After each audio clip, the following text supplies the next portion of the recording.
Chers amis de CDR, bonsoir. On se retrouve une nouvelle fois pour un entretien avec Yves Castera et Marie Kasmarek, qui sont donc candidats donc, dans la deuxième circonscription des Hautes-Pyrénées. Et ben déjà, alors c'est la seconde fois qu'on se voit. On va un petit peu prendre la température. On va accueillir également Louise qui est à nos côtés avec CDR. Bonsoir Louise. Bonsoir Louise, ouais. Et du coup, voilà, on revient un petit peu vers vous parce que vous êtes en pleine campagne. Donc, vous continuez à battre le pavé, à battre les places de marché, à vous préparer donc pour ces élections législatives. Déjà, est-ce que vous pouvez nous donner un petit peu la tonalité de votre campagne? Comment vous ressentez les choses sur le terrain en ce moment? Comment ça se passe? J'y vais. Et d'abord, merci. Merci de nous inviter. On va essayer de ne pas faire le contre-jour, voilà, de rester comme ça. Bon, voilà, la campagne se passe bien. C'est fatigant parce qu'on y est quand même depuis le 1er décembre 2021 dans cette campagne active. Et malgré des opérations diverses et variées de par les machines politiques, eh bien, nous, on fait notre petit chemin. Ça se passe bien. On a un bon accueil vis-à-vis du public, bon accueil vis-à-vis des citoyens. Quand on a passé le premier cap quand on distribue les tracts, quand on passe le premier cap du contact, vraiment, ce qu'on leur propose, ça passe bien. Les débats, les gens qui viennent au débat franchement, sont assez conquis par le propos novateur qu'on leur propose. Et respecter des autres candidats. Et on est respecté des autres candidats, oui. Bon, on reviendra aux autres candidats, notamment à la députée sortante. On en dira un petit mot. Alors, je sais que vos soirées, en fait, alors je vous ai suivi un petit peu là sur les réseaux ces derniers temps, et vous articulez vos soirées en général en 3 temps, il me semble, dont la première partie, vous faites un petit rappel sur les institutions de la Ve République, le rôle du Parlement, l'Assemblée, le Sénat. Moi, je me demandais, en fait, quand je vous écoutais rendre comme ça, faire des petits retours sur vos soirées, est-ce que vous êtes étonné du niveau de connaissance de nos concitoyens ou de leur niveau de méconnaissance? Est-ce que les gens ils sont à l'aise, en fait, simplement avec les institutions telles qu'elles existent actuellement? On n'est pas étonné du tout parce qu'après 3 ans de mobilisation, après moi, d'autres mobilisations comme Marie bien avant, on sait très bien qu'il y a un désengagement des citoyens de la vie politique, donc une méconnaissance totale des institutions. On avait fait le même travail sur le conseil départemental, on est parti de zéro, et là, on fait le même travail donc historique. On démarre donc nos débats sur un rappel historique de l'Assemblée nationale créée par le tiers-État le 17 juin 1789. On se rend compte que les gens ne savent pas, mais par contre, les gens sont ravis de ce retour historique. Ils sont ravis. Je laisse la parole à Louise. Moi, j'allais rebondir tout de suite parce que justement, j'ai vu aussi sur le site que vous disiez que vous essayez d'atteindre non pas seulement les personnes qui se sont mobilisées cette année, mais aussi d'autres. Et du coup, visiblement, est-ce qu'il y a d'autres personnes qui viennent à ces rencontres ou pour l'instant, on reste dans des personnes qui soit étaient impliquées par le passé dans la vie politique ou ont été très mobilisées ces dernières années? Non, le but, justement, c'est de sortir de tous les mouvements auxquels on a participé, quoi. Le but, c'est justement de s'adresser à toute la population sur la circonscription. Donc il y a plusieurs personnes qui viennent, quoi. Oui, oui, les gens qui viennent, très très peu de gens qui sont au débat sont issus du mouvement, hein, très très peu. Même si, il y en a eu. On est bien content de les recevoir et c'est chouette et bon, c'est bien parce qu'on parle d'autres choses, on parle différemment des choses. Mais non, les gens qui viennent, ce sont des élus, ce sont des habitants de la région, ce sont des habitants du village, de la ville, ce sont des gens qu'on rencontre au marché. En fait, si tu veux, quand on organise le débat, en fait, le débat du samedi soir, parce que nous c'est le samedi soir ou le vendredi soir, le débat il a commencé bien en amont. Il a commencé pendant le tractage, il a commencé pendant les rencontres qu'on fait de la population, qu'on fait pendant le marché. Et le débat commence là. Et il se termine dans une salle où on fait tout ce retour historique et puis on prépare on présente notre façon de faire et notre profession de foi. Donc le débat, en fait, il s'étend sur une longueur assez importante qui dure une semaine. Le débat dure une semaine. Donc effectivement, on rencontre des gens qu'on n'a jamais croisés pendant le mouvement, des gens, des citoyens étrangers au mouvement qui viennent après à notre débat.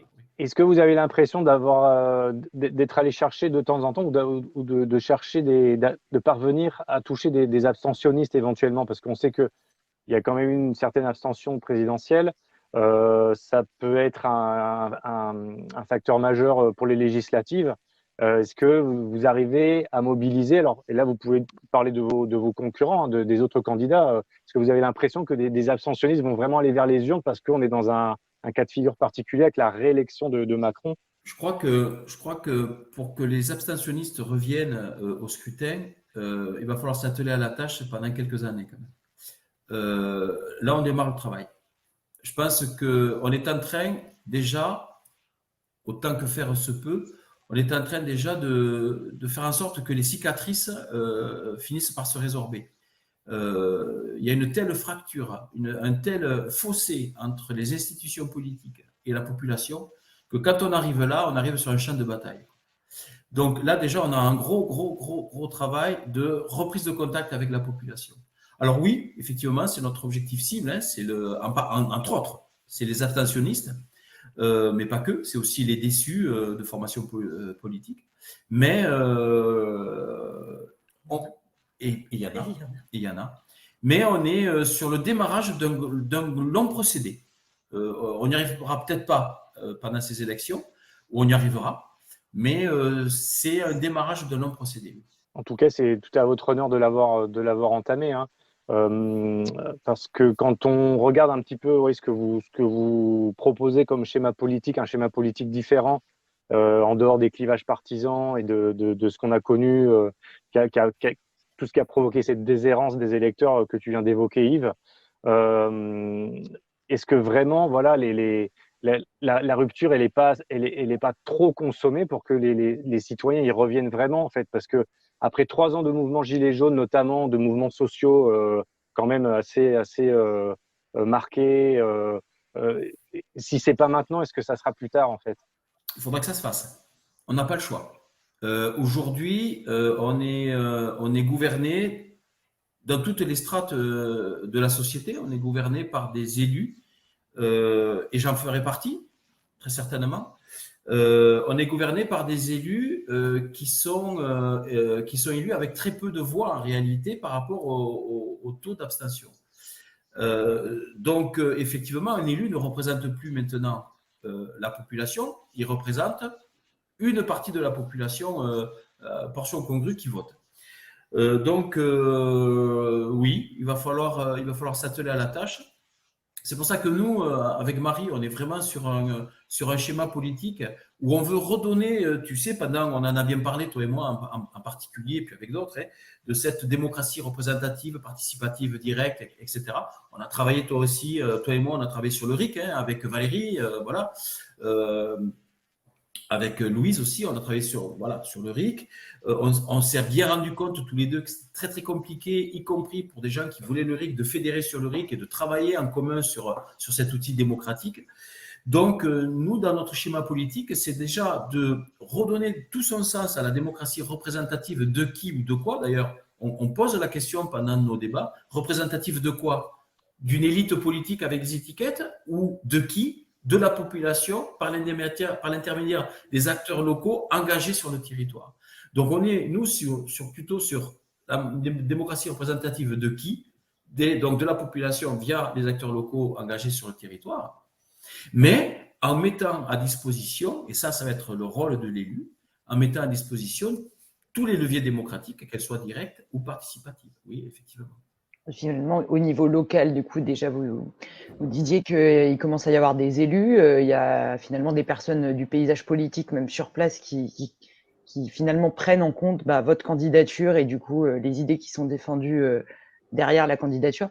Ça, c'est un signe prometteur, peu importe le résultat des législatives, finalement. Ouais, je pense que, oui, effectivement, je pense que c'est prometteur. Je pense que on a un chemin qui se dégage.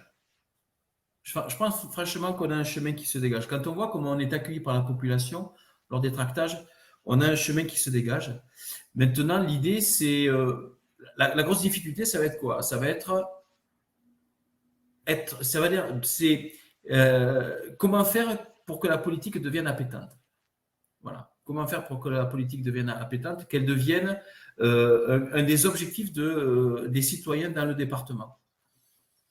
Je crois que toute la question est là. Il y a un tel fossé entre les institutions politiques et les citoyens que la politique est devenue non seulement inappétante, mais elle est devenue toxique.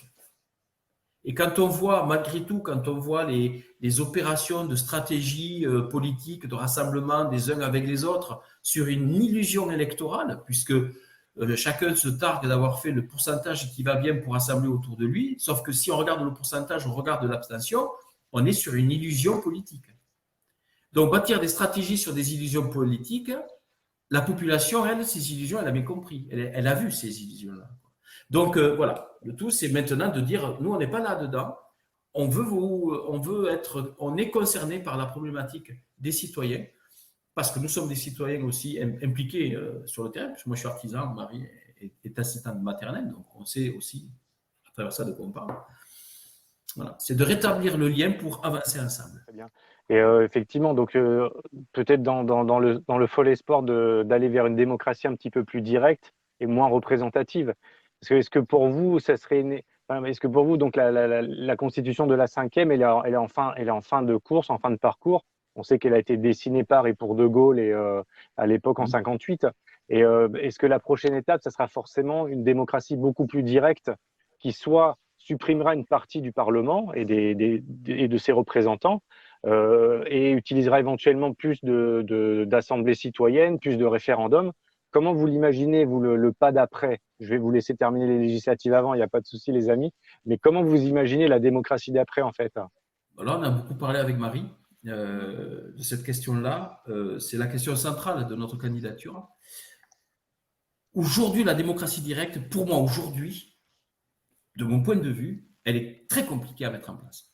Pourquoi?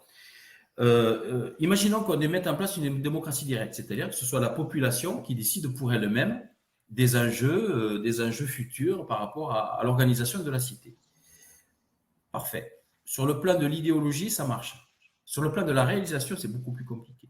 C'est-à-dire que, qu'est-ce qu'on fait? On crée des conseils, on crée des collectifs citoyens qui vont travailler sur la démocratie directe. Donc, qui va adhérer à ces collectifs citoyens? Une forme d'élite. Des gens qui sont intéressés par la politique, des gens qui vont avoir peut-être des intérêts lobby vis-à-vis d'acteurs locaux aussi. Voilà. Donc, cette démocratie directe, faut qu'elle soit directe de quoi et de qui. C'est toujours pareil, il faut se poser toujours ces questions. Directe de qui? Est-ce que celui qui travaille, qui démarre le matin à 7 heures, qui s'occupe de ses enfants, parce qu'il y a beaucoup de familles monoparentales, qui s'occupe de ses enfants, qui va travailler, qui va faire ses 8 heures de travail, qui rentre le soir à 19 heures et qui va s'occuper des enfants, etc., etc., est-ce que lui va être intéressé par les démocraties directes? Je voulais pas. Je termine là-dessus juste. Est-ce qu'à un moment donné, il ne va pas falloir qu'il y ait un élu qui prenne en compte cette réalité-là, la réalité de cette personne qui ne sera jamais représentée par quelque démocratie que ce soit, mais si l'élu prend en compte ça, l'élu, en termes de démocratie représentative, va pouvoir représenter cette personne-là. Je pense que ce n'est pas un problème de la démocratie représentative, c'est un problème de qui porte cette démocratie représentative. Je ne sais pas si j'ai bien répondu. Si, tout à fait. Et alors, justement, j'ai à peine osé t'interrompre, effectivement, mais c'est quelque chose qui a été observé en Suisse. Donc là où se pratiquent les référendums sur la décision d'un certain nombre de citoyens, je crois qu'on doit atteindre 500 000 signatures, il me semble, en Suisse. Et on a observé, effectivement, comme tu l'as dit, un de ces défauts de la démocratie directe, à savoir qu'il y a une sorte, ça paraît un peu un oxymore ou paradoxal ce que je vais dire, mais il y a une sorte d'aristocratie citoyenne qui se met en place, c'est-à-dire que ceux qui sont intéressés par les questions citoyennes, eh ben, ce sont les citoyens les plus engagés, les plus au courant des choses politiquement, économiquement, etc. Et ça peut créer effectivement une différence entre, ça peut créer des catégories de citoyens. Mais justement, pourquoi ne pourrait-on pas profiter de l'exemple suisse qui existe depuis, je crois, plus d'un siècle, pour essayer de pallier à ces défauts-là? Et j'entends bien après que la personne qui, comme tu l'as décrit, n'a pas le temps de s'en occuper, on peut peut-être lui faciliter la tâche, mais donner son opinion, en fait, combien de temps ça prend? Dire oui ou non, combien de temps ça prend? Faire un petit peu de nuance, combien de temps ça prend? Est-ce que les représentants de la démocratie actuelle, ils n'auraient pas les moyens, dans une phase de transition, de permettre à ces gens, à tout le monde, moi je fais mes 8 heures aussi comme tout le monde, de donner son opinion en attendant que les citoyens la donnent la plus directement possible? Moi, je crois que la démocratie doit s'inscrire dans du temps long. La démocratie, c'est pas on a un peu de temps et on va interroger, on va passer un coup de fil à la personne dont on parle et on va demander ce qu'elle pense de tel ou tel sujet. Avant de donner son point de vue et son avis, il faut quand même renseigner la personne. Il faut que la personne participe à des débats, il faut qu'on mette à la portée de la personne tous les outils de la connaissance pour qu'elle puisse se forger non seulement une intuition, parce que pour moi, aujourd'hui, on est sur de l'intuition, mais de vraies convictions. Et c'est là où, avec Marie, on porte une candidature. C'est-à-dire que notre candidature, si notre circonscription nous fait confiance et qu'elle vote pour nous, on compte créer, dès qu'on sera élu, une permanence, et ça va répondre à ta question, une permanence parlementaire complètement différente, qu'on va assimiler un petit peu à la maison du peuple. C'est-à-dire que dans cette permanence, il va y avoir donc le bureau du député, d'un secrétaire ou d'une secrétaire, et il va y avoir une salle de réunion de 30-40 places. Mais pourquoi cette salle de réunion?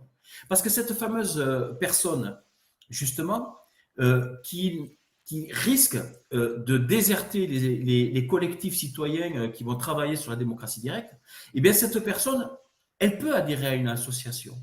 Elle va adhérer à une association par rapport à ses enfants. Elle peut adhérer aussi à un syndicat des parents d'élèves. Elle peut adhérer à plein de choses. Donc, elle va déléguer auprès d'associations engagées sur le terrain. Elle va déléguer la question de l'organisation de la cité à son niveau. Donc, nous, on aura une permanence parlementaire d'une 40aine de places qui fait que chaque fois qu'une question ou un débat sera abordé à l'Assemblée nationale et qu'un vote devra sanctionner ce débat-là, eh bien, nous, en tant qu'élus, on va se retourner devant ces acteurs locaux, devant ces conseils citoyens, parce qu'on sait qu'à travers ces acteurs locaux, cette personne-là sera prise en compte. Et pour nous, c'est intéressant. Là, on sort d'une réunion avec, c'était ce matin, avec France Handicap.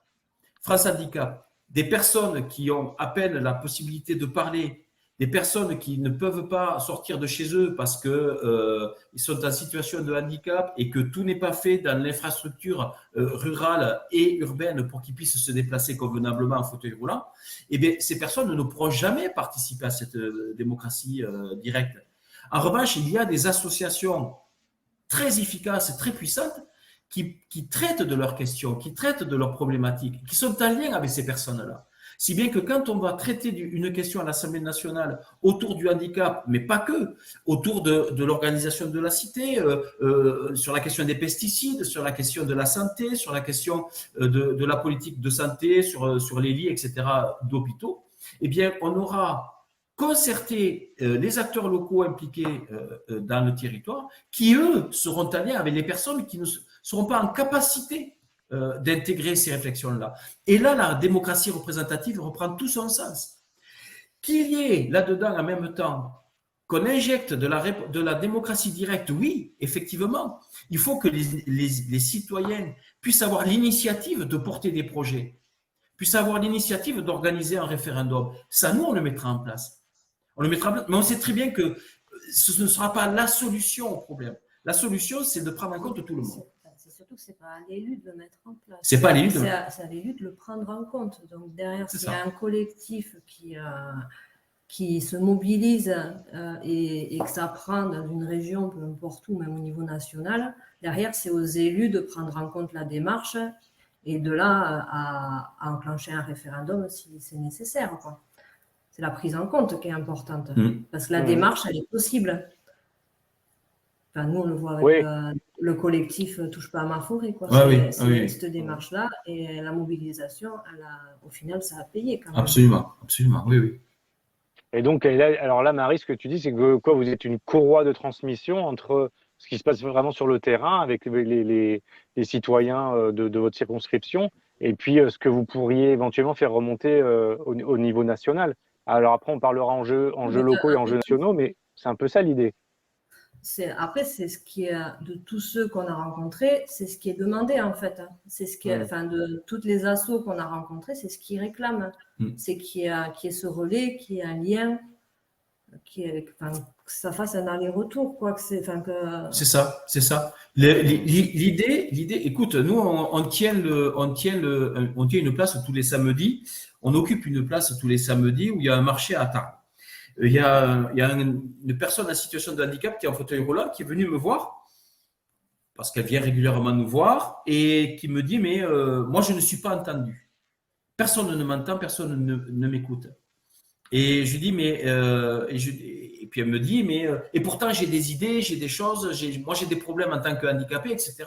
Mais personne ne m'entend. Et je lui dis mais est-ce que vous êtes dans une association qui prend en compte votre handicap? Il me dit oui. Est-ce que l'association vous écoute? Ah oui, l'association c'est terrible, c'est très bien. Là vraiment c'est bien, il m'écoute, il m'arrange les choses, ça va. Eh bien je lui dis, on est en relation avec cette association. Donc vous êtes écouté. Donc nous, si on est candidat et si on est élu, vous serez dans tous les cas écouté. Vous serez pris en compte. Et ça c'est la démarche. C'est-à-dire que quand tu as une étiquette politique, tu attends d'en haut les directives pour savoir comment tu vas organiser ta profession de foi. C'est-à-dire que, en haut, tu as un costume, c'est du prêt-à-porter.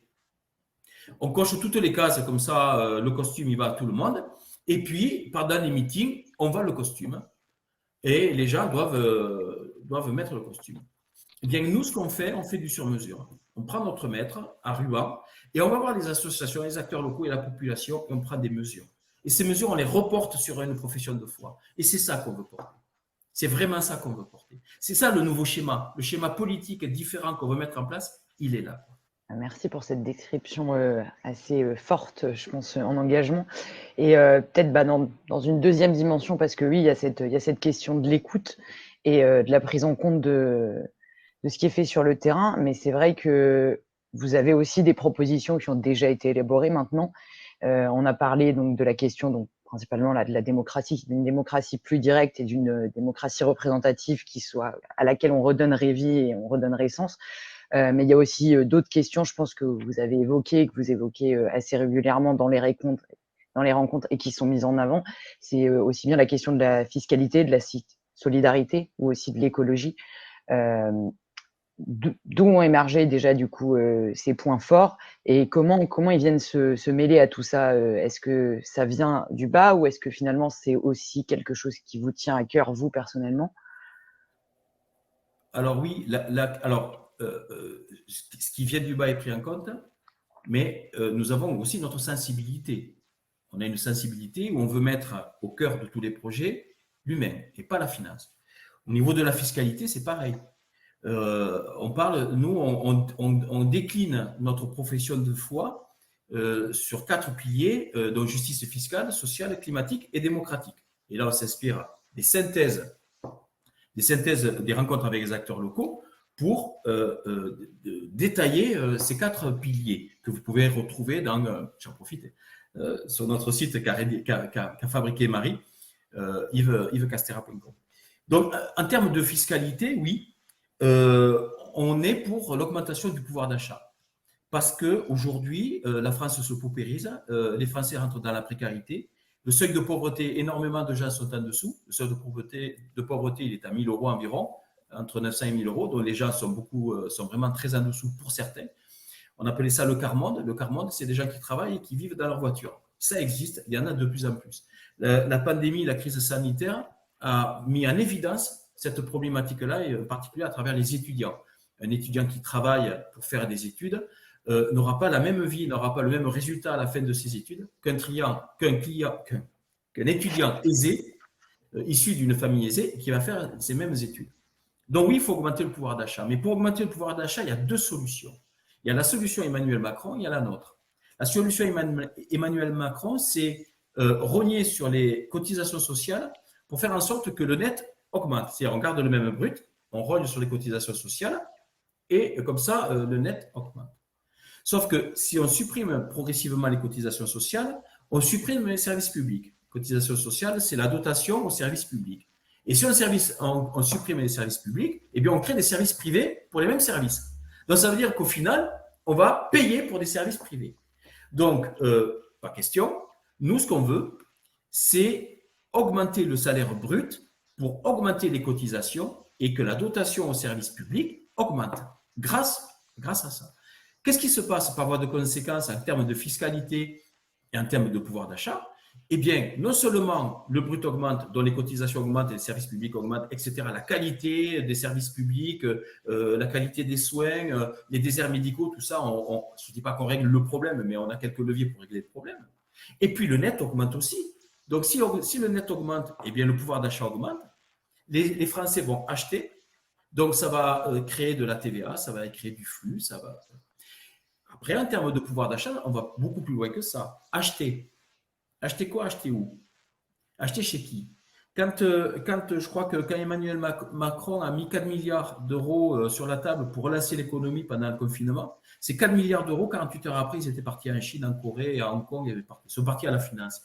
Il faut relocaliser notre industrie, il faut réindustrialiser le pays. Il faut faire en sorte qu'on retrouve une certaine autonomie, y compris dans le département. Et là, notre candidature porte ces projets-là. On a rencontré la Confédération paysanne sur ces questions-là. Il faut vraiment relocaliser notre production alimentaire, notre production industrielle, mais pas se couper non plus d'échanges avec l'extérieur, parce qu'il y a des choses, ils auront besoin de nous, on aura besoin d'eux. Mais voilà, notre pouvoir d'achat, il est là aussi, quoi. Il est dans retrouver cette souveraineté économique, développer l'économie réelle au détriment de l'économie financiarisée. Alors très bien, et j'en profite, je vais faire un petit rappel parce que tu as évoqué le seuil de pauvreté en France. Alors d'après les études assez régulières de l'INSEE et d'autres, je rappelle quand même que le seuil de pauvreté en France, en fait, il est un petit peu plus élevé. Il a à plus de 1 000 euros, il a 1 100 euros environ. Oui. Et ce qui est choquant, par contre, c'est que le SMIC net, lui, il a 1 300 euros. C'est-à-dire qu'entre le seuil de pauvreté qui est à 1 100 euros et le SMIC, donc un travailleur qui travaille à la durée légale hebdomadaire, on a 200 euros de différence. Donc ça veut bien dire qu'on maintient les travailleurs dans un certain niveau de pauvreté pour faire pression sur les salaires et favoriser le patronat. Et là, les Gilets jaunes, en fait, qu'est-ce qui s'est passé depuis 2017? Est-ce que y a une partie du mouvement qui avait conscience de ça? Est-ce que la lutte pour les salaires, le pouvoir d'achat qui est la vôtre actuellement, elle a été vraiment menée ou en fait vous êtes les seuls à prendre la relève, c'est ça? Moi, je crois que, puisque tu fais référence au mouvement des Gilets jaunes, moi je dis souvent, le mouvement des Gilets jaunes, ce n'est pas un mouvement politique, c'est un mouvement social. Et c'est un mouvement social qui fait le constat d'une baisse de pouvoir d'achat et du principe de déclassement. Bon, on va pas aller plus loin, sauf si tu veux que j'en parle, mais sinon voilà. Donc de déclassement et de baisse de pouvoir d'achat par des taxes qui augmentent, par les taxes sur l'essence qui augmentent. Après, la richesse de ce mouvement-là, c'est qu'il y a des gens totalement différents, avec une culture politique totalement différente, mais ils vont apporter des solutions aussi totalement différentes. Il y a des solutions, qui ne nous conviennent pas. Là, j'ai fait une réunion récemment avec des personnes se revendiquant du mouvement des Gilets jaunes, aucun problème là-dessus, mais qui sont sur supprimer les cotisations sociales pour augmenter le pouvoir d'achat. On ne s'entendra pas sur cette question-là. On ne s'attendra pas sur cette solution-là. Donc, je pense que les mouvements sociaux, mais il n'y a pas eu que le mouvement des Gilets jaunes. En 93, il y a eu les cheminots, puis il y a eu la loi El Khomri aussi sur le contrat de travail, etc., sous Hollande, je crois. Donc, oui, la loi travail, oui. La loi travail, il y a eu tous ces mouvements sociaux. Et chaque fois qu'on parle de la loi travail, aussi, ça a une résonance et ça aussi… c'est du ressort du pouvoir d'achat aussi in fine, quoi. Bon, voilà. Ça veut dire quoi? Ça veut dire que les constats sont faits, mais après, il y a un courage politique qui n'est pas pris en compte. Il y a un courage politique qui existe de moins en moins. Alors, est-ce que c'est un courage politique qui n'existe pas, ou bien c'est simplement que les lobbies financiers sont tellement pressants, eh bien que les élus glissent vers quelque chose qui ne correspond pas? Je pense que c'est ça. C'est pour ça que nous on candidate, quoi. Mais oui, la question du pouvoir d'achat, elle a été traitée. Tu sais très bien qu'on a fait des réunions, que ce soit avec les ADA, qu'on a fait à la fédération aussi, la FAJJ, on a travaillé sur ces questions-là. Et nous, avec Marie, on porte des leviers. On porte des leviers pour résoudre la question du pouvoir d'achat. Que les femmes à travail égal ne soient pas payées au même niveau qu'un homme, c'est une injustice sociale, mais c'est une injustice démocratique aussi, quoi. Donc, cette question-là, elle doit être traitée. Je crois que c'est le CNRS qui sortait une étude il y a quelques années qui disait que si on payait les femmes au même niveau que les hommes à travail égal, on règle le problème de la dette. Bon, tu sais ce que j'en pense de la dette, mais tu vois, déjà, on règle beaucoup de problèmes rien qu'en faisant que les choses soient normales, quoi. Rien qu'en respectant la loi, on règle les problèmes de fiscalité. Voilà, 100 milliards d'évasion fiscale. Voilà, on paye beaucoup plus les fonctionnaires à aller chercher le pauvre type qui va gruger la CAF pour s'arrondir les fins de mois parce qu'il en a besoin. Celui-là, on va aller l'enquiquiner à n'en plus finir. Par contre, l'évasion fiscale, 100 milliards d'euros d'évasion fiscale, on laisse faire. Donc, là, on est dans l'injustice fiscale. Voilà. Tout à fait. Alors, bah oui, les chiffres, et je renvoie les auditeurs et les internautes à un excellent entretien qu'on a eu avec Attaque France. Mais voilà, les chiffres entre la fraude sociale et la fraude fiscale, enfin, je veux dire, il n'y a pas photo. C'est vrai qu'il y a quand même du foutage de gueule à ce niveau-là. Voilà, bon, on sait qui sont les personnes chassées et persécutées, et puis quelles sont les personnes qui parviennent à s'échapper, à trouver d'autres solutions pour planquer leur pognon, en gros. J'avais une question sur le. Alors, on a parlé un petit peu de vos prérogatives, de comment vous voyez les choses, de ce que vous voulez proposer. Alors, c'est une question un petit peu délicate, mais il faut qu'on en parle. La question de votre maintien, en fait, parce que vous avez donc vu qu'au lendemain du second tour de la présidentielle, il y a une union populaire à gauche qui s'est faite autour de Jean-Luc Mélenchon. Étant donné que peut-être sur certains points, on pourrait être d'accord avec ce que porte le projet de cette union.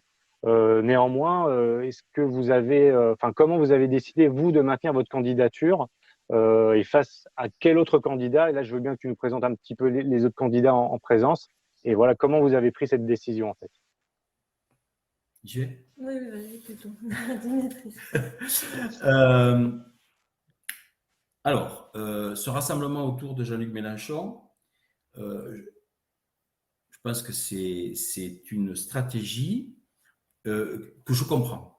Je comprends complètement qu'on se réunisse pour lutter contre Emmanuel Macron.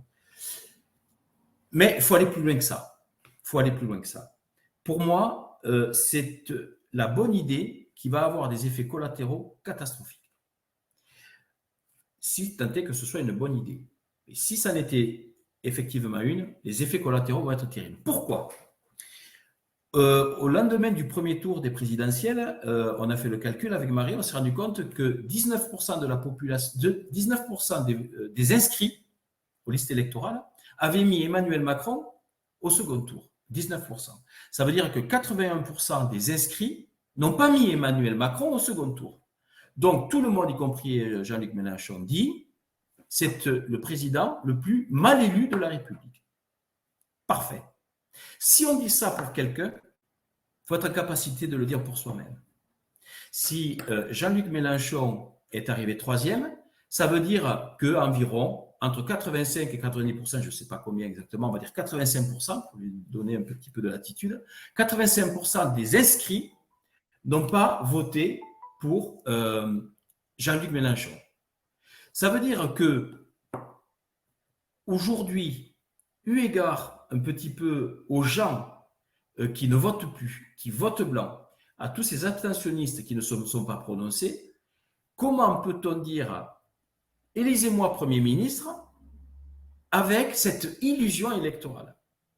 Voilà, pour moi, la question, elle est là. Alors, effectivement, effectivement, selon les règles de l'Assemblée nationale, c'est vrai, stratégiquement, mathématiquement, s'il est majoritaire avec NUPES, ou je ne sais pas comment vous dites, NUPES, s'ils sont majoritaires, effectivement, il peut prétendre à un poste de Premier ministre, mais c'est mal connaître Emmanuel Macron, qui a un coup d'avance sur toutes ces manigances-là. Et je pense qu'on va vers une catastrophe. Nous, on fait du tractage, on rencontre la population. Je t'assure, Béranger, je t'assure que la population, mais elle ne veut pas l'entendre, ça. C'est une politique d'initiés, c'est une politique d'hommes et de femmes avertis. Mais les gens, ils en ont marre de ça, quoi. C'est-à-dire, si encore ce regroupement s'était fait au second tour, on aurait eu dans tous les départements une vision du nuancier politique dans tout le département. On aurait su où est-ce qu'on en était. Ils nous volent ça. Dans le département, ils nous volent ça. Dans tous les départements français, ils volent ce premier tour.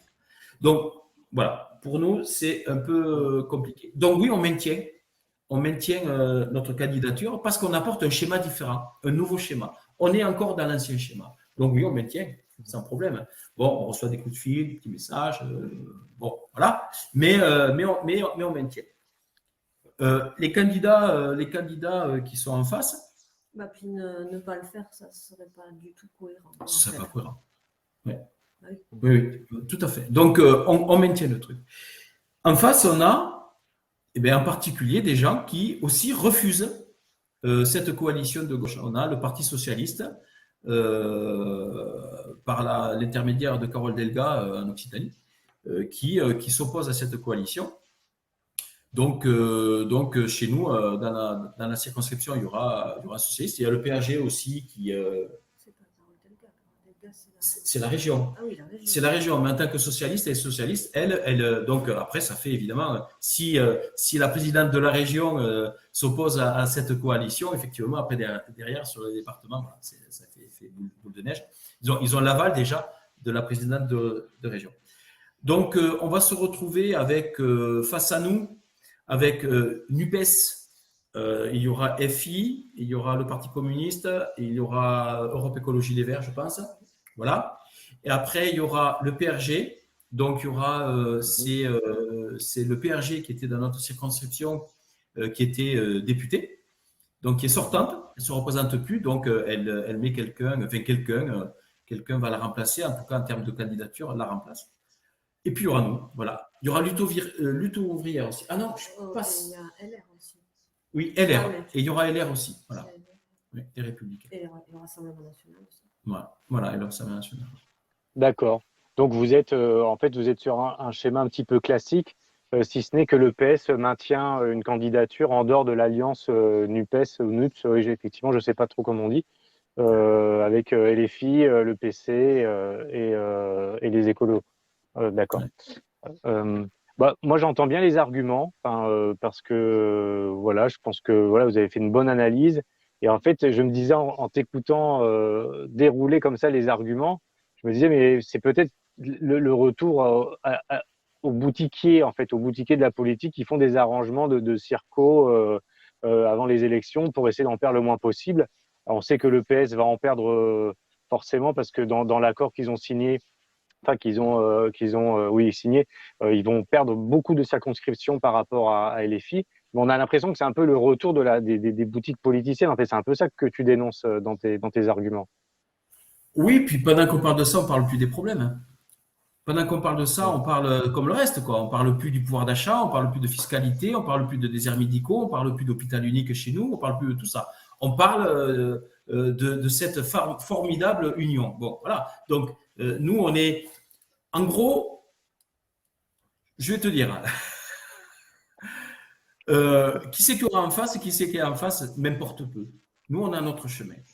On a notre chemin. Nous, les gens, qui c'est qu'on a en face? La population.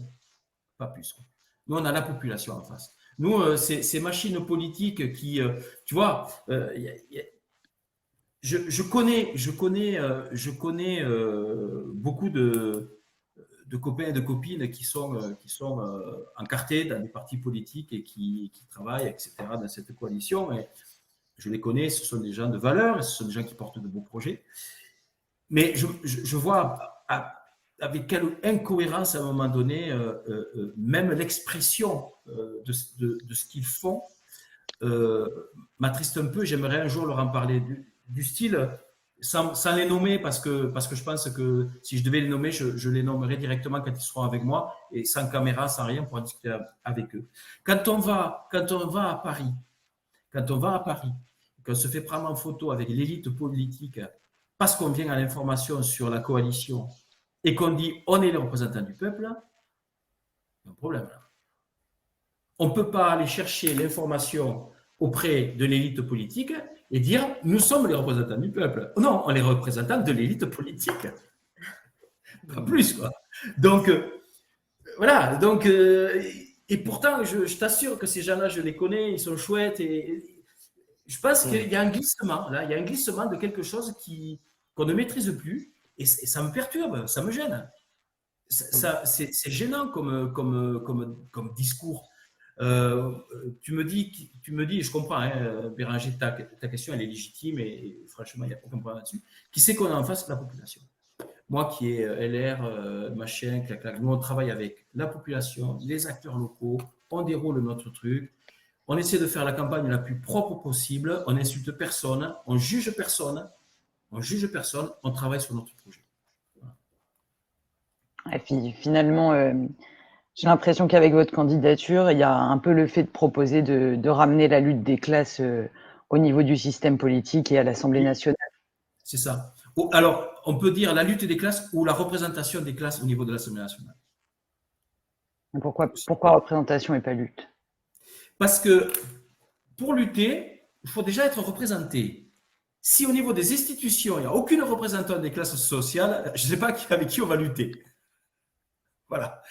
Donc, déjà, tu sais, comme je disais, le tiers-État, c'est le tiers-État, le 17 juin 1789, qui a créé l'Assemblée nationale. C'est pas rien quand même ce qu'ils ont fait. Pourquoi ils l'ont créé? Ils l'ont créé parce qu'ils étaient pendant les États généraux avec Louis XVI, ils allaient chercher la parole de Louis XVI pour la balancer au niveau de la population en termes de fiscalité. Un jour, ils en ont eu marre, ils voulaient être le corps du peuple.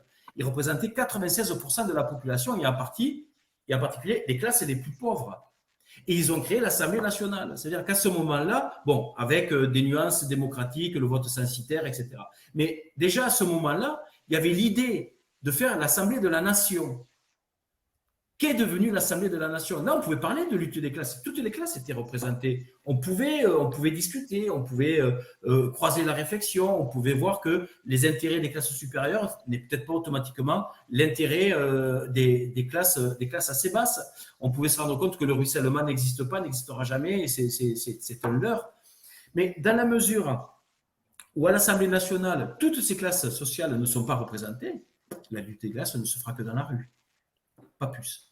Et on voit ce que ça fait quand ça se fait dans la rue, ça ne va pas très très loin, quoi. Donc non, il faut que les classes sociales rentrent dans les institutions.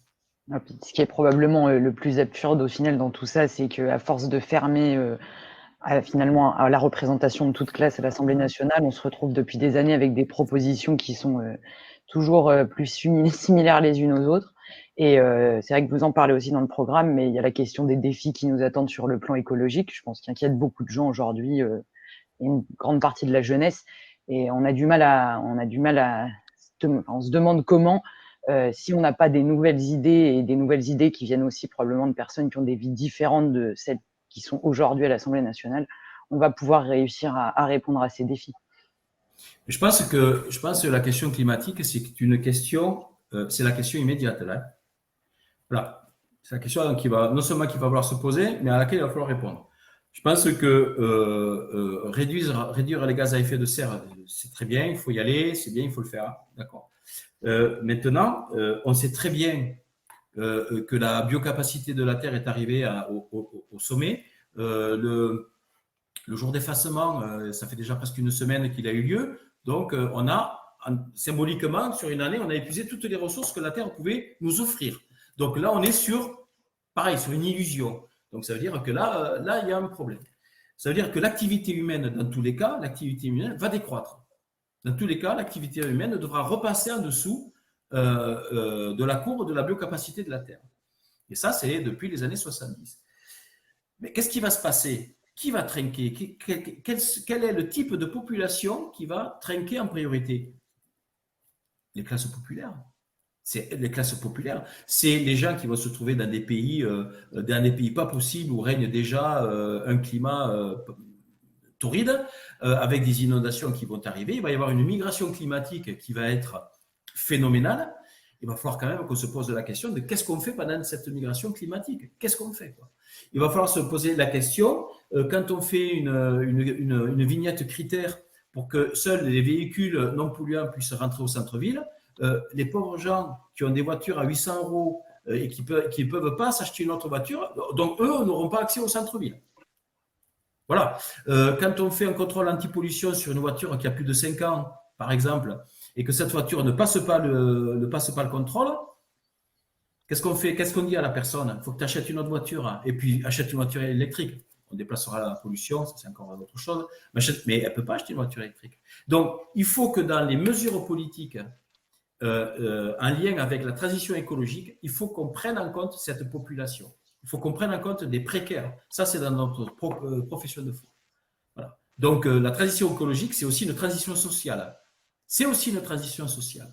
Eh bien, écoutez, Marie et Yves, on vous remercie beaucoup pour votre venue chez CDR ce soir. On vous souhaite tout le meilleur pour la suite de la campagne. On continuera évidemment à rester en contact et puis à rendre des comptes à nos auditeurs et à nos internautes. Et on vous souhaite une très très bonne fin de campagne. À très très bientôt. Et merci à tous. Et merci à tous les deux et à tous les trois, parce que je sais qu'il y en a un qui est derrière et qui fait tout. Là, vous faites juste la façade, l'autre derrière, il fait tout le boulot. Tout à fait.